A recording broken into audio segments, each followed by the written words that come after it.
سلام كاب እግዚአብሔር አምላኽና ጸጋ ድማ ካብ ጎይታናን መድኃኒናን ኢየሱስ ክርስቶስ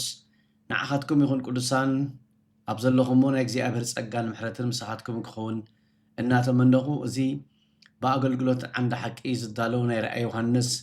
መበል 13 ክፋልናዩ ኣብ ዝሓለፈ መበል 12 ክፋልና ነታ ኣብ ማሕበር ጴርጋሞት መልአኽ ዮሐንስ አቢሉነታ ማሕበር ዝበላ መሰማዕታ ሪኢና ከም ዝነበርና ካብኡ ካብቲ መጽሓፍ እንረኽቦ ክልተ ማይ ቢሑ ከም ተረኽብዋ ንዓኣቶም ድማ ከዓ ክትጥንቀቐሎምን ክትኣልዮምን ከም ዘለዋ ሓደ ገጻቱ ኣብቲ እዋንቲ ፍኸም ዝብል ዝነበረ ምህሮ ናይ ኒቀላማንን ምህሮ ናይ በልዓምን ከም ዝነበራ እሞ ንድሕራዩ ድማ ከዓ እታ ማሕበር كم تنبيتاوي زخونة ملأخت تقلقل كوينا ندحرايو تمص ناي كريستوس محبر بمنتع عينت مورو كم تجنقن بمنتع عينت عللا كم زقوان فان زرقي تنبيتاوي ملأختي كم زنبرو رينا يرنا مالتي نايب حق زوم كلتا ماي بحقات زياتهم نبيتي كريستيان حمام رأس خوينهم سكا عبز اوان زد مخاني محبر كريستوس كم تستبهل الله نخيت قوي عبت تباهر الله زلو سفران بوتان نخيت ركب ኣብ ቅድሚት ኮይኖም ከም መዕንቀፍ እምኒ ብድሕሪት ኮይኖም ድማ ከዓኒ ከም ጎታት ገመድ ኮይኖም ዝጎትዋ ዘለዉ ኣዝዮም ሕሱማት ጸላእቲ ናይ ክርስቶስ ማሕበር እዮም ብዙሓት ጸላእቲ መስቀል ዝኾኑ ክርስቲያናት ነዞም ክልተ ናይ ቤተ ክርስቲያን ሕማም ዝኾኑ ትምህርታት ሒዞም ንቤተ ክርስቲያን ክሓማመስዋ ንሪኦም ኣለና ስለዚ ካብዞም ከምዚኦም ዝኣመሰሉ ምሁረታት ክንጥንቀቕ ከም ዘለና ብሕልፍ እኳ ንሕና እዞም ኣብዚ መወዳእታ ዘመን ኣርኪብና ንዘሎ ክርስቲያናት ኣብዚ መወዳእታ ዘመን ሰይጣን ብናሃሪ ንቤተ ክርስቲያን ከም ሓደ ብርቱዕ ማዕበል ኮይኑ ነው ኣቢሉ ከውዱ ከዓ ላዕልን ታሕትን ዝብለሉ ዘሎ እዋን ከመይ ዝኣመሰልና ቃል እግዚኣብሔር ንፍጽምን ቃል እግዚኣብሔር ኣምላኽ ድማ ከዓኒ እንገብርን ክርስቲያናት ኮይና ክርከብ ናይ መወዳእታ ንዓይን ንዓኻትኩም ዝኸዱና መጠንቀቕታ ስለዚ ዞም ከምዚኦም ዝኣመሰሉ ሰባት ከምዚኦም ዝኣመሰሉ ምሁረታት ክንርሕቆምን ክንቀርቦምን ከም ዘይብልና ብዝተፈላለየ መንገዲ ጎይታ ኢየሱስ ክርስቶስ እታ ማሕበር ተዛረባ ኣዝዩ ተሪር ዝኾነ ሕሚሙ ተዛረባ ተሪር ዝኾነ ናይ እግዚአብሔር ቃል ምዃኑ ክንግንዘብ ንኽእል ኢና ሎሚ ድማ ነታ ማሕበር እቲኣ እቲ ትንቢታዊ ዝኾነ መልእኽታ እንታይ ከም ዝመስል እታ ማሕበር እቲኣ ንድሕራዩ ድሕሪ 300 ዓመት ማለት 325 10ታት ዘሎ እታ ማሕበር ክርስቶስ ነዚ ኣብዚ ኣብ መንጎኣ ተኸሲቱ ዘሎ ምህሮ ኣዝዩ ኣጉላዕሊዑ ከም ዘጨንቃ እሞ እታ ቤተ ክርስቲያን ድማ ከዓኒ ኣክን ላዕሊ እናደይበት ድይብ نتحت إنان قلقلت كتن قلقلن كلا رئينا يالنا تاريخ بيت كريستيان دم خاني جرنا له أتتم بيتاو من اقتنايتها بيت كريستيان سي انتاي يمثل أبتو وانتي زقات أما أبتا محبر ناي كريستوس بحلف دم خاني أب تاريخ بيت كريستيان انتاي بلنا نزب الحساب لو مدم أب حصر زبلم كندس سينا مالتي زيابير أملاخ سمسكن يخون تاريخ ناي بيت كريستيان كم زنقرنا دحر ترقسنت قسطنطينوس محبر ناي كريستوس وقعوي هايمانتوكا ولا ايخون جن كفيلاو زخونه سلام رقعاتن كم زخونلا اتم ابوتات مسقل صيروم ابغودا غدي زنبرو بتم شعو زنبرو قيصرات زهدونو زنبرو حيالات ناي امنت ابوتاتنا كابتي زنبرو غودا غدوصيوم أوفي إلهم سلام رخيبهم نخريستوس بزتراجع أزقنا من قديك سب كل جمر له أوانين أزيد ما بمخنيات تي قسطنطينوس زبحال ناي قيصر نقص أبتشعو أوان أزي حيال جنرال زنبرة سبي حدا كفال فرق كفال ناي علم روما زبحال زنبرة جنرال كوينو مستي كال فرق كفال علم روما زنبرة جنرال أب كواغولو أبستأكبلو أوان بخميا بيلو كريستيان كم زغنن بخميا بيلا تا بيت كريستيان كأوفي رغيبا نزب الحساب وكان نزب الحاتاتين من لاسيو እዚ ዝብሎ ዘለኹ ማለት እዩ እዞም ክልተ ጀነራላት እዚኣቶም ንኽዋግኡ ኣብ እተቐራረበሉ እዋን እዚ ቆንስጣንጢኖስ ዝበሃል ጀነራል ኣብ ሰማይ ምስሊ መስቀል ከም ዝረኣዮ እሞ እዚ ምስሊ መስቀል እዚ ድማ ከዓ በዚ ምስሊ መስቀል ምስ እትዋጋእ በዚ ምስሊ መስቀል ድማ ከዓኒ ነቲ ቅድሚኻ ዘሎ ሰራዊት መዋግእትኻ ምስ እትስለፎ ክትስዕር ኢኻ ዝብል ከም ሓውሲ መልእኽቲ ከም ሓውሲ እምነት ገይሩ ስለ ዝትቀበሎ ብምስሊ መስቀል ኣብ ሰማይ ስለ ዝረኣየ በዚ ምስሊ እዚ መስቀል እዚ ድማ ከዓ ምስ ተዋግአ ምስ ሰዓረ ስዒሩ ምስ ወፀ ብድሕሪኡ እቲ ናይ እምነት ናይ ክርስትና ወይ ድማ ከዓ እቶም ክርስቲያናት ብናፅነት ንኸምልኹ ን300 ዓመት ዝኣክል ብዝተፈላለየ ቄሳራት ክጭነቑ ዝዓመቱ ናይ ኣምላኽ ሰባት ነፃን ሓራን ኮይኖም ንክርስቶስ ክሰብክዎ ዕድል ረኺቦም እዮም ድሕሪ ምንጋስ ቆንስጣንጢኖስ 313 ማለት እዩ እምነት ክርስትና እቲ ሰብኣይ እቲ ባዕሉ እምነት ክርስትና ተቐቢሉ ክርስቲያን ኮይኑ ማለት እዩ እዚ ሰብኣይ እዚ ክርስቲያን ምስ ኮነ እዚ ቄሳር እዚ ክርስቲያን ምስ ኮነ እቶም ኣብ ጉድጓድ ዝነበሩ ናይ ኣምላኽ ሰባት ድማ ከዓ ብናፅነት ንክርስቶስ ክሰብክዎ ስለ ዝጀመሩ እቲ መከራ ካብ ብደገ ብውሽጢ እዩ ሕብሩ ቀይሩ መፅዩ ቤተክርስትያን ኩሉ ግዜ ከምቲ ጳውሎስ ኣብ ፊልጵ ምዕራፍ 1 ዝበለና ኣብ ዝሓለፈ ናይ ሰሚርና መልእኽትና ድማ ከዓ ዝረኣናዮ እቲ ተዋሂብና ዘሎ ፀጋ መከራውን ክንፀግበሉ እንኮላይ ደኣ እምበር ክንድሕነሉ ጥራይ ዝተዋሃበና ፀጋ ኣይኮነን ስለዚ ብዙሓት ፀላእቲ መስቀል ክርስቶስ ኮይኖም ይመላለሱ እዮም ኣምላኾም ከብዶም እዩ ሓሳቦም ናይ ምድሪ እዩ ኣምላኾም ድማ ከብዶም እዩ ሓሳቦም ናይ ምድሪ እዩ ኢሉ መስቀል ዝፀልኡ ክርስቲያናት ኣብ ቤተ ክርስቲያን ከም ዝመፁ ኣሚትልና ከም ዝነበረ ሓዋርያ ጳውሎስ ቤተ ክርስቲያን ብናይ ደገ መከራ ብናይ ደገ ድፍኢት እኳ እንተዓረፈት ኣብ ውሽጣ እውን ነውፂ ክመፃ ከም ዝኽእል ናይ ሽዕኡ ተመኩሮኣ ጌራ ከም ቀዳማይ መሰረት ጌራ ኣቐሚጣቶላ ማለት እዩ እዛ ቤተ ክርስቲያን እዚኣ ወይ ድማ ከዓ እዞም እምነት ናይ ኣቦታትና ወይ እቶም ሽዑ ዝነበሩ ቅዱሳን ኣመንቲ ንክርስቶስ ብናፅነትን ብኦፊታን ክሰብክዎ ኣብ ጀመሩሉ እዋን ኣብዚ እዋን እዚ እምበኣር እቲ ኣርዮስ ዝበሃል ንናይ ክርስቶስ ኢየሱስ ስብእና ንናይ ክርስቶስ ኢየሱስ ኣምላኽነት ንናይ ክርስቶስ ኢየሱስ ኣምላኽ ኮይኑ ከም ዝመፀ ወይ ድማ ኣምላኽ ኮይኑ ከም ዝነብርን መለኮት ምዃኑ ዝክሕድ ሓያል ተሪር ኣዝዩ ሓደገኛ ዝኾነ ምህሮ ክምህር ጀሚሩ እዚ ትምህርቲ እዚ ነታ ቤተ ክርስቲያን ኣዝዩ ስለ ዝሸገራን ስለ ዘናወፃን ድማ ከዓኒ በዚ ቄሳር ቆንስጣንጢኖስ ዝበሃል ድማ ከዓኒ ኣብ 336 ወይ 325 ክብል ይቕረታ ዓብይ ጉባኤ ኣካይዶም ልዕሊ 300 ዝኽእሉ ዝኣኽሉ ኣቦታት መፂኦም ተፀዊዖም ድማ ከዓ ብዛዕባ ናይ ክርስቶስ ኢየሱስ ኣምላኽነትን ስብእነትን ክዘራረቡ ጀሚሮም እዚኦም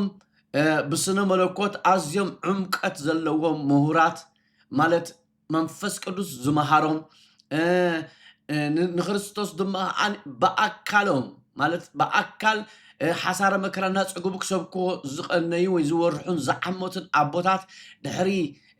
ብዙሕ ክትዕን ድሕሪ ብዙሕ ርብርብን ማለት እዩ ኣርዮስ እቲ ትምህርቱ ካልት ምዃኑ ወይ ድማ ከዓ ከልት ምዃኑ ወይ ድማ ከዓኒ ብናይ ትግርኛ ቋንቋ እንታይ ኢልና ክንገልፆ ንኽእል ኢና መሲልኩም መናፍቕ ምዃኑ እቲ ምህሮ ሒዝዎ ዘሎ ድማ ምህሮ ናይ ክርስቶስ ከም ዘይኮነ ብወግዒ ንኣርዮስን ምስ ኣርዮስ ዝስዕቡ ዝነበሩ ብሙሉኣቶም እንታይ ገይሮሞም ወጊዶሞም ወይ ድማ ከዓኒ ኣብ ልዕሊኦም እገዳ ኣሕሊፎም ወጊዞሞም ኣብ ልዕሊኦም ትምህርቶም ኣብ ልዕሊኦም ድማ ከዓኒ ምውጋዝ ከም ዝወገዝዎም ኢና ንርኢ ማለት እዩ እንተኾነ ግን እዚ ምህሮ እዚ ዋላ እውን እንተተወገዘ ንከባቢ 60 ዓመት ፈኸም እናበለ ይኸይድ ከም ዝነበረ ግን ኣብ ታሪክ ቤተክርስትያን ተቐሊዑ ተቐሚጥልና ዘሎ ሓቂ ማለት እዩ ኣብዚ እዋን እዚ እውን እንተኾነ ናይ ክርስቶስ ስብእና ዝኽሕዱ መሊኦም ወፂኦም ኣለዉ እዮም ስለዚ እቶም ሰባት ኣርዮስ ደኣሉ ሞይቱ እምበር እቲ ንኣርዮስ ኣብ ሓደ ፀቢብ ዝኾነ ጎደና የእትዩ ብዛዕባ ስብእና ናይ ክርስቶስ ኢየሱስ ንክሕድ ዝገበሮ ሰይጣን ኣሎ ኣይሞተን ኣሎ ኣይተኣስረን ኣሎ ድማ ከዓ ኣይተፈርደን ስለዚ ንሱ ገና እውን ሕጂ ብኸም ኣርዮስ ዝኣመሰሉ ሰባት ንናይ ክርስቶስ ኢየሱስ ስብእና ንኽሕድን ንኽምህርን ወፅን ንሪኦን ከም ዘለና ድማ ከዓ ኩልና እንሪኦ ዘለና ሓቂ ማለት እዩ ስለዚ ድሕሪ ናይ ሞት ናይ ቆንስጣንጢኖስ ኣብ 337 እዚ ሰብኣይ እዚ ካብዚ ዓለም እዚኣ ብሞት ተፈልዩ ብድሕሪኡ ብወግዒ ንንግስነት ናይ ቄሳር ዝሓዘ ቴዎድዮስ ዝበሃል ቄሳር እዩ እዚ ቄሳር እዚ ድሕሪ 387 ንክርስትና ከም ናይ መንግስቲ ወግዓዊ ዝኾነ ሃይማኖት ገይሩ ኣውጅዎ እቲ ኣዋጅ ድማ ኣብ ኩሉ ምድሪ ዓለመ ሮማ ስለ ዝወፀ ኩሉ ሰብ ክርስቲያን ክኸውን መስቀል ቅበል ብናይ መንግስቲ ሕጊ ትእዛዝ ስለ ዝወፀ ነፍሲ ወከፍ ሰብ ተጠሚቑ ነፍሲ ወከፍ ሰብ ዓብይ ተጠሚቑ ክርስቲያን ክኸውን ብግዴታ ይግበር ከም ዝነበረ እዩ ዝነግረና ማለት እዩ ስለዚ እቶም ልቦም ተቐይሩ ልቦም ተገዚሩ ንክርስቶስ ከም ናይ መድሓኒኦም ናይ ገለ መድሓኒኦም ገይሮም ዝቕበልዎን እቶም ልቦም ከይተገዝረ ናብ ቤተ ክርስቲያን ዝኣትውን ዓብይ ምፍልላይ ስለ ዝኾነ እታ ቤተ ክርስቲያን ከምቲ ኣብቲ መጀመርታ ትምህርትና ዝበልናዮም ዓለም ምስ ቤተ ክርስቲያን ስለ ዝተፀናበረት ዓለም ምስ ቤተ ክርስቲያን ስለ ዝተሓዋወሰት መርዓ ዝብል ትርጉም ኣለዎ ምትሕዋት ዝብል ትርጉም ኣለዎ ዝብል ትንቢታዊ መልእኽቲ ብ383 ይፍፀም ከም ዘሎ ንሪኦ ኣለና ማለት ስለዚ እቶም ዓለማውያን ቤተ ክርስቲያን ክኣትው ጀሚሮም ባህሎም ልምዶም ጣዖታቶም ብምልኡ ልቦም ከይተገዝረ ልቦም ከይተቐየረ ንክርስቶስ ድማ ከዓ ብልቦም ከይተቐበሉ ናብ ቤተ ክርስቲያን መፅኦም ኣብ ቤተ ክርስቲያን ድማ ከዓኒ ባህሎምን ትምህርቶምን ወይ ድማ ከዓ ዘይ መፅሓፍ ቅዱሳዊ ትምህርቶምን ከእግሉ ዕድል ረኺቦም እታ ቤተ ክርስቲያን በዚ ወዲ ከምዝን ብብዙሕ መንገዲ ተሓመስያ ነይራ ኣብቲ ግዜ እቲ ማለት እዩ እቲ ኩሉ ናይ እምነት ዓለማውያን ኣብ ቤተ ክርስቲያን እዩ ሽዑ ክኣቱ ጀሚሩ ማለት እዩ ነታ ማሕበር ኣምላኽ ባዕላ ነቲ ቃል እንታይ ዝገብሩ ነቲ ቃል ኣምላኽ ተጠንቂቆም ዝሕዙ ጥብቅነት ናይቲ ቃል ኣምላኽ ደው ዝበሉ ሒደት ቅዱሳን ሰባት ተመሊሳ እታ ቤተ ክርስቲያን ነቲ እቶም ኣረማውያን እንዲኦም እቲ መንግስቲ ናይ ቄሳር ዘተኣታተዎም ዘይ መፅሓፍ ቅዱሳዊ ዝኾኑ ቃላት ንኸይቅበሉ እምቢ ዝበሉ ክርስቲያናት ተመሊሳ ከተሳደዶም እታ ቤተ ክርስቲያን ጀሚራ ማለት እዩ ስለዚ ካብ ምስዳድ ስደት ሳደድ ከም ዝነበረት መሊሳ ከተሳደድ ጀሚራ ነቶም ጥዑያት ቃል እግዚኣብሔር ኣምላኽ ሒዞም ንቃል እግዚኣብሔር ኣምላኽ ስጋዕ መወዳእታ ክንክተሎን ክንሞተሉን ኢና ኢሎም ስጋዕ መወዳእታ ንዝኸዱ ሰባት ድማ ከዓ ቤተ ክርስቲያን ባዕላ ንባዕላ ነቶም ቅዱሳን ከተሳጉጎም ጀሚራ ንጹሃት ርእሶም ክሳዶም ንክርስቶስ ሕሊፎም ዝሃቡ ንመከራ ዘቃልዑ ወይ ካብ ቤተ ክርስቲያን ይስገጉ ወይ ድማ ከዓ ይእሰሩ ነይሮም እቲ መሪሕነት ናይቲ ሽዑ ዝነበረ ናይታ ቤተ ክርስቲያን ጳጳሳት ነቶም ጥዑያት ዝኾኑ ክርስቲያናት ከሳገጉዎም ጀሚሮም ማለት እዩ ስለዚ ግልብጥ ኮይኑ ተገላቢጡ ፓራዶክስ ኮይኑ ማለት እዩ እታ ቤተ ክርስቲያን ልክዕ ነቶም ክርስቲያናት ከሳገጉዎም ጀሚራ እዚ ድማ ኣብታ ቀዳመይቲ ማሕበር ክርስቶስ ተራእዩ ወይ ድማ ጎይታ ኢየሱስ ክርስቶስ ናብቶም ናቱ ምስ መፀ እቶም ነቲ ቃል ኣምላኽ ዝሕልውዎ ንጎ ድማ ከዓ ኣብ ምኩራቦም ሰብክዎ ዝነበሩ ወእስራኤል ስማዕ እግዚኣብሔር ኣምላኽ ሓደ ኣምላኽ ኢሎም እናሰበኹ ንጎ ቀጥሪ ድማ ከዓ ንክርስቶስ ክፃብእዎን ንክርስቶስ ክቀትልዎን ዘይክፈሓርዎ ጉድጓድን ዘይተዛረብዎ ዘይገበርዎ ኣኼባን ከም ዘይነበረ ኣብ ግብሪ ሃዋርያት ተነጊርና ኣለዩ ሃዋርያት ባዕላቶም ቶም ወንጌላውያን ድማ ከዓ ገሊጾምልና ኣለዉ ማለት ስለዚ ከምቲ ንክርስቶስ እቶም ናቱ ተሳጎግዎ ልክዕ ድሕሪ 383 ድማ ከዓ እቶም ቅዱሳን ነቶም ናቶም ከሳጎግዎም ጀሚሮም ማለት እዩ ኣብዚ እዋን እዚ እውን ከምዚ ዝኣመሰለ ነገር ክርአ ኣብ ገለገለ ማሕበራት ኣብ ገለገለ ሎካል ቸርችታት ዝርአ ነገር እዩ ነቶም ሓቂ የሱስ ዘልዩ ነቶም ሓቂ ዝሰብኩ ነቶም ቃል ኣምላኽ ተመላለሱ ዝብልዎም ሰባት ክጸልእዎምን ክገፍዕዎምን ክደፍእዎምን ዝርአ ዘሎ ናይ ዘመንና ዝተጋህደ ሓቂ ማለት እዩ ስለዚ ከምቲ ጳውሎስ ዝበሎ ግን ሓቅን ምስ ሓቂ ዝጻረር ዘበለገሉ ምስ ሓቂ ዝጻረር ዘበለኩሉ ክንገብር ኣይኮነልናን እዩ ከም ዝበለ ናይ ብሓቂ ሓቂ ደኣ እምበር ምስ ሓቂ ዝጻረር ዘበለኩሉ ክንገብር ኣይተጸዋዕናን ንሓቂ ሰዓብዋ ተባሂልና ኣለና ንሓቂ ግበርዋ ተባሂልና ኣለና ንሓቂ ክንስዕባን ክንገብራን መጽሓፍ ቅዱስ ይጽዋዓና ክርስትና ናይ ኳሊቲ ደኣ እምበር ናይ ኳንቲቲ ጉዳይ ኣይኮነን ክርስትና ናይ ሒደት ሰባትን ንጹሓት ሰባትን እዩ ናይ ብዙሓትን ዘይንጹሓት ሰባትን ኣይኮነን ማለት እዩ ስለዚ እቶም ሒደት ዝቕረብኦም በጻብዕ ዝቁጸሩ ቅዱሳን ኣብታ ሎካል ቤተክርስትያን ነቲ ንጹህ ዝኾነ ናይ ክርስቶስ ወንጌል ዝሰብኩ ክህልው ይኽእሉ እዮም ንዓቶም ክስዕሞም ተጸዊዕና ኣለና መጽሓፍ ቅዱስ ዝብለኒ ዘሎ የዛረበኩም ዘለኹ which is ጳውሎስ ንጢሞቴዎስ ከምዚ ኢሉ ትሰርብ ንስኻ ግና ኣሰር ጽድቅን እምነትን ፍቕርን ዝስዕቡ ሰባት ደኣ ሰዓብ ኢልዎ እምበር ምስ ኩሎም ሰዓብ ኣይበሉን እዚ ክብሎ እንከሎ ኣብቲ እዋን እቲ ቤተክርስትያን ናይ ኤፌሶን ጢሞቴዎስ የመሓድራ ከም ዝነበረ ናይ ኤፌሶን ቤተክርስትያን ኣብቲ እዋን እቲ ልዕሊ 40,000 ምእመን ከም ዝነበሩ ዝንገር ክዛረቡ እንከሎ ጳውሎስ ግን ንስኻ ግን ደድሕሪ እምነትን ፍቕርን ሰላምን ዝስዕቡ ደኣ እምበር ስኩሉ ሰብ ክትስዕባ ኣይተጸዋዕኻን ኢሉ ተዛሪብዎ ኣሎ ማለት እዩ ኣብዚ እዋን እዚ እዛ ቤተክርስትያን እዚኣ ኣዝዮም ብሰንኪ እዞም ዓንኳር ዝበልናዮም ናይ በልዓምን ናይ ኒቀላውያንን ትምህርትን ብድሕሪኦም ሰሊኾም ኣትዮም ኣብ 300 ካብኡ ንንዮ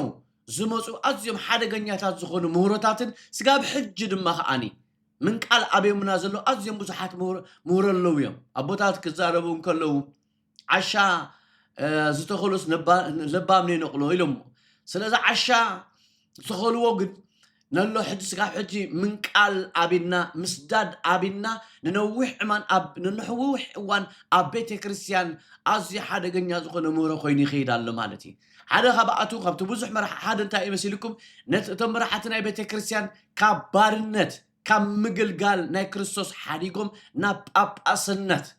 which is እንታይ ማለት እዩ ናብ ጳጳስነት መስልኩም ኣብ ወንበር ኮፍ ኢልካ ኣክኒ ነቲ መበለት ነቲ ዝኽታም ነቲ ስደተኛ ነቲ ጥዑዕ ኣክኒ ምርዳእ ንዕኡ ተሓዲጉ ናይ ጳጳስነት ናይ ንግስነት መንፈስ ዘለዎም መሲሎም ኣብ ሰዶኦም ኮፍ ኢሎም ኣብ ቤተ ክርስቲያን ኮፍ ኢሎም ከምቲ ለዊ እቲ ኤሊ ዝገብሮ ዝነበረ ግብሪ ዓይነት እናገበሩ ግን ኣብቲ ቤተ ክርስቲያን ዝግበር ዘሎ ዘበለ ኩሉ ዘርእዩ ጳጳሳት ኢና ዝብሉ ኣብ ሽመቶምን ኣብ ክብሮምን ጥራይ ዝጥንቀቑ ሰባት ኮይኖም ማለት እዩ ነቶም መዘኖኦም ዝኾኑ ቅዱሳን ኣመንቲ ንዓኣቶም ካብኣቶም እንታይ ዝገብሩ መስ ካብኣቶም ልዕል ዝበሉ ኮይኑ ይስምዖም ከም ዝበልኩም ብቀዳማይ ኒቀላውነት ሃይራርኪ ዝገብር ዝበልኩም ማለት እዩ ስለዚ ነቶም መዘኖኦም ዝኾኑ ማዕሪኦም ቅድስና ማዕሪኦም መንፈስ ማዕሪኦም ቃል እግዚኣብሔር ዝተቀበሉ ክርስቲያናት ንዓኣቶም ኣብ ስልጣን ኮይኖም ንስልጣኖም ጥራይ ዘተኩሩ ልክዕ ከምቲ ናይ ምድሪ መንግስቲ ኣዝዮም ዝፍርሑ ኮይኖም ማለት እዩ ኣብቲ እዋን እቲ ናይ ቄሳር መራሒ ምስቲ ሽዑኡ ተሸይሙ ዘሎ ጳጳስ ወይ ድማ ናይታ ቤተ ክርስቲያን መራሒ ኮይኑ ዝላዘብን ዝመኻርን ነይሩ ማለት እዩ መጽሓፍ ቅዱስ ግን ቤተ ክርስቲያን በይና ምድራዊ መንግስቲ ድማ ከዓ በይኒ እዩ ክልተ ነንበይነን ሓዲድ ዘለዎን ባቡሬን ንሓድሕደን ተሓዋዊሰን ዝኸዳ ኣይኮናን ኣብዚ እዋን እዚ ግን ክልቲአን ባቡራት ተጸምቢረን نتحاد حديد قديفن بحادة حدش حديد كخدا جميرا مالتي سلازي تقيسار مستناي تابتي كريستيان باباس بحادة خوينو ساميرو كعين كسرحن ترائي مالتي كالي انتهي تسعيقو مالتيو رئيس النحر حاميمو أكال كله حممنا قدني نت رئيسي نتي قواسا وقعو تماما قعد مخا فحم لا كم زبل نيسوس كريستوس مسحازو كلاتهم هوارات فحمي لهم لك ترئيس النحر تهاريمو كل أكالات كم زحمم أبت مريحنا زلون ترى حاميمو تابتي كريستيان تحمم ناي قدني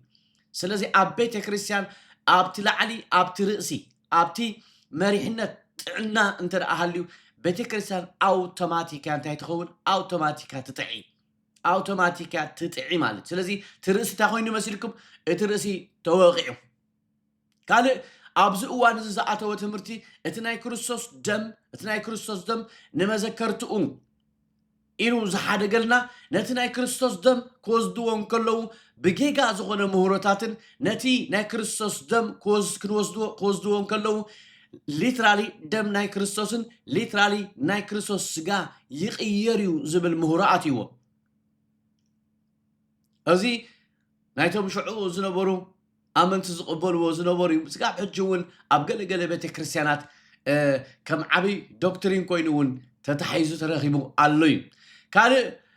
أزيو فليجو بلو قال تمرتن مخا بيرغاتور زبهار سنة حساب ويدو مخا أستمهرو سنة ملوكوت اتيام نيرم زي بيرغاتور زبهال سنة حساب دم مخا نفس سب اتساق يلو سفرا زتقصو وبوتاي أمونغو جهنم بأساتن أمونغو منجس سماعين زركب بيرغاتوري زبهال بوتا الله يبلو زبوتا زي سب مسموته مجمرتا أوان أبتو بوتا يزغيد نام منجس سماع يكونن زغيد ناب جهنم أسات دمخا يكونن زغيد انتاي داني أبتي بيرغاتوري زبهال بوتا أو يزغيد أبز سفرازي يسأنحمو دحر نام منجس سماع يزغيد وين دمخاني نابسي أول زغيد سفرا تجيري يزحسب مالتي مزي أتحز أبيلهم زم صوت مرتين تاينيرو إذا سمرت زد مخا أتوم بهوت زلوا سبات نتوم زموتو أزمادهم نتوم زموتو قربتهم أبوهم أديهم حوهم حفتهم قربا زمودهم كوني خيل انت رأى نام منجست سماي كأتو تدليو انت رأى هونكم ገንዘብ ከፊልኩም ካብዚ ናይ ፕሪጋቶሪ ዝበሃል መጽንሕ ስፍራ ናብቲ ናብ መንግስተ ሰማይ ዘውስድ ስፍራ ከተግዕዝዎም ትኽእሉ ኢኹም ዝብል ምህሮ ኣምጽእምሎም ማለት ስለዚ ኣቡኡ ዝሞቶ ኣዲኡ ዝሞተታ ሓው ዝሞተ ሰብ ገንዘብ ናብቶም ጳጳሳትን መራሕቲ ቤተክርስቲያን እናምጸ ካብቲ መጽንሕ ቦታ ናብ መንግስተ ኣምላኽ كنسجورين عليهم يسأللوا بزنا يلزلهم أوان زبهال فتحات كربلو نخيل ويدم خاء كالي إلهم يبم خورق لهم عينة مهرتات أبز أوان زين تاجرو أبز أوان زي سوليو خاتم زموت سب مسألة زمت أدم خاني بزي بريغاتوري زبهال سنسة حساب زمت نجاري مالتي زمالة تعمالتي مسيلكم كابتي مصنح السفرة نا منجس أملاك كأتو يخيلو إذن أكندسمو انت رأى يركا إذن أكندسو انت رأى أماليخا زبل مهوري مالتي زو مهوري زينا بحكي أبزو وانا زون ري أزلنا نغري من مصحف قدس جن انت يزبلنا دحر موت فردي يزبلنا موت حنساي دحر موت انت لنا فرديو نسب موت بدحريو فردي تسريع اللزلا سلازي منقصة أملاخ نيمؤتاون مرجع بهوة كلخا نخرسوس كم نايقل مدحانيخا مقبال دا أمبر مسموت كاب بزقبر أزمات كاب بزقبرو لعل تحت المزبلو نقر كاب منقصة كاب منقصة أملاخ زوتو سفرا ولا حنت كخلولك كم زي كل كنستوعل جنب أناي مالتي كالوت زي كال زعتوا نجر دم خاني نايب حق دم خا زغب لكم لصنا حق دم خا أب كلا عيني نيكيا جوبة أب شو عتميتن سمانا شو عتن استجبر كلا أي نيكيا جوبة تخايدون يريو أب شو عتن سمانا شو عتن دم خا كم نز حساب زد ما تم شو عزنا برو مرحت دم خا كم قبل يوسيدهم ميم أصدق ميم مالتي سلزي أكندتم زموتو سبات فتحات كتجبر أكنت زموت صبات إذن جبر أنت رأيلهم خا كتجبر لهم مس جبر كلام مخا كابتي بوتا ناي مسنحين بزناي بريغاتوري زبهال سنة حساب سنس حساب مالتيو نابتي كابتي مسنحي نابتي منجس أملاك كم تسجرهم كم تسجرو زأمن تمرتيو مالتيو which is نعملخ أيقونن أنصار مصحف قدساوي زخونه حساب دماي توم شعو أبقى أي نيكيا زتجابو مرحت بيت كريستيان دما أبشوعات سمانا شوعات دما نزح حساب زياد ديقوم قال توم زموتو تصارك أن نتوم بيوت زلو كريستيانات أمنتي أبت زمن تزلو كريستيانات كتصلي لومن كهجزوا من يخل يوم زبل حساب دم خاني شعو زمس أموري شعو زمس أتمرتي مالتي which is توم تصارك أن عنا يلمون لنا توم زموت تصارك أن نعمل أسميرهم وزحلفسي نتوم زلوا بيوت يلمون لنا زبل شعو زمس أيو أبزقوا وانزون أبكال أي ناي نيك يا جوبة أب شوعته سمانا شوعته عامة مرد دم خاني كم وقعوي تقبل الدم خا رخيبي مالتي سلازي أتيم ملأخ بتي منفس ناي كريستوس جيرو بيوحنس أبيلو إذني زلاتو نتا محبر زبلن زلو يسمعي تا محبر نزي كله زنتر أسمعته نتا ناي كريستوس نجرس كعمود أتاج أبيت أنت راحيزاتو نتي السعر كابت صور مانا كهوبيلو سلازي توم كريستيانات نزغلو زي مصحف قدساوي زغونه سنه حسابات بملؤ سيرهم حالفهم كابت صور زغونه مانا كوهابهم مخانو مصحف قدس تسفاهي بالو تصورتي مانا سلمنتها تصويره ايهوداوያን كم زبل تاريخ ابتناتهم تالمود زبحال مصحف اللوم ابتا تابوت ناي املاح ابتي بيت مقدس ابتي بيت وش بيت مقدس ابتي تابوت املاح مانا كابت موسى أملاخ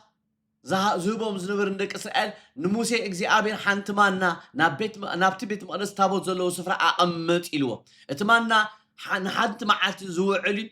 انتر أحديرو يمش بلاشو خمس نبرة إتا أبتي تابوت زنبر اتمانا جن زي مش مانا زمان نازئة ننوح زمن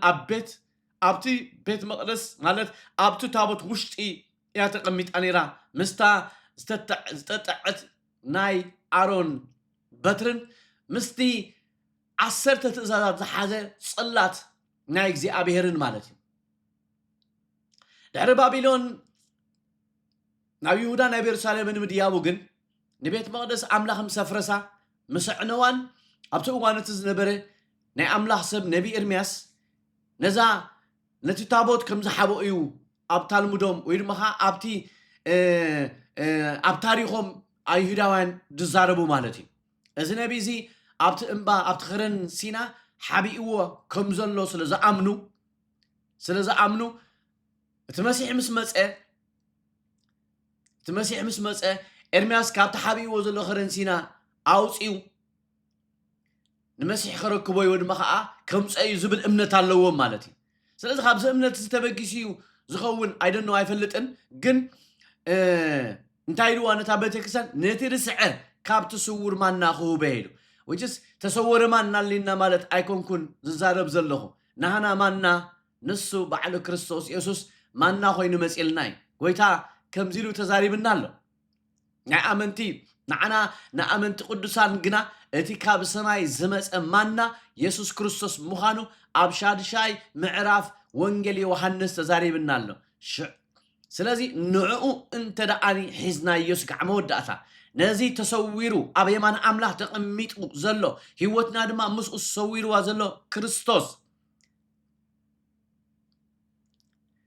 ስጋዕ መወዳእታ እንተ ደኣ ሒዝናዮ ኣብታ ትመጽእ 1000 ዓመት መንግስቱ ምስኡ ከም እንነግስን ምስኡ ድማ ከዓኒ እንጀራ ከም እንበልዕን ቃል ተስፋ ኣትየልና ኣሎ ስለዚ ካብዛ ቤተክርስትያን እዚኣ ካብዛ ማሕበር እዚኣ እንመሃሮ ትምህርቲ እንትረኣሃልዩ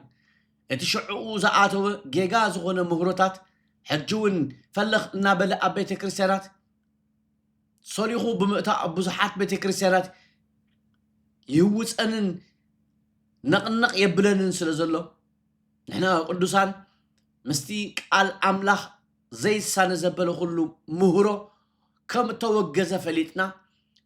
ክንውግዞን ካብኡ ክንርሕቕን ክርስቶስ የርእየና ዘበለ ኩሉ ምህሮታት ኩሉ ሕቆና ሂብናሉ ክንከይድን ምስ ናይ ክርስቶስ ሓሳብ ተሰማሚዕና ስጋዕ መወዳእታ ነቲ ካብ ሰማይ ዝመፀ ማና ናይ እግዚኣብሔር ንሱ ድማ ክርስቶስ ኢየሱስ ተሰማሚዕና ሒዝና ክንፅበዮ ኣምላኽ ይደልየና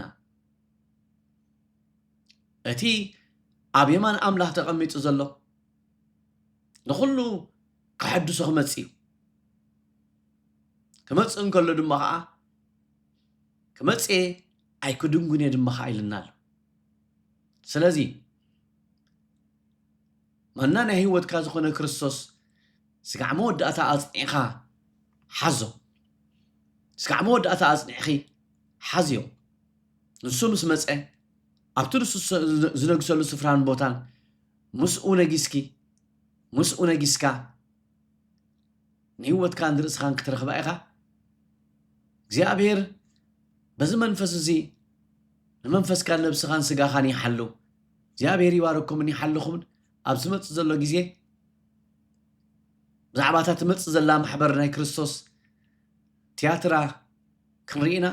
ስጋዕ ሽዑ ግና ኣምላኽ ምሳኻትኩም ይኹን ሰላም ቅነ